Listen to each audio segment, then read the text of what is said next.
করে জমিতে আসছে। মনিরুজ্জামান, উপসহকারী কৃষি কর্মকর্তা। আমি আছি তিয়শ্রী ইউনিয়নের তিয়শ্রী ব্লকের দায়িত্বে। এই শিবপাশা গ্রামটা আমার ব্লকের মধ্যে পড়েছে।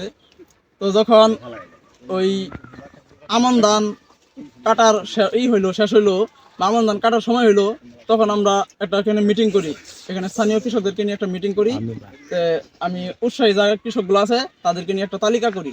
তালিকা করার পরে আমরা দেখতে পাই যে অনেকেই সরিষা করতে আগ্রহী।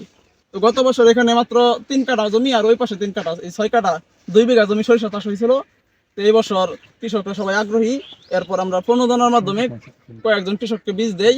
পরে দেখা যাচ্ছে যে অনেক কৃষক বীজ সংগ্রহ করতে পারতেছে না। পরে আমি স্যারের সাথে কথা বলি। কথা বলার পর ওই বীজ সহায়তা, আমাদের একটা বীজ সহায়তা ছিল, ওই বীজ সহায়তা থেকে আরো মোটামুটি ওই 20-25 জন কৃষককে আমরা বীজ দিতে পারি। দেওয়ার পরে আরো যারা যারা বাকি ছিল তারা বিভিন্ন জায়গা থেকে আমার মাধ্যমে বীজ সংগ্রহ করার পরে এই সরিষার আবাদ হচ্ছে।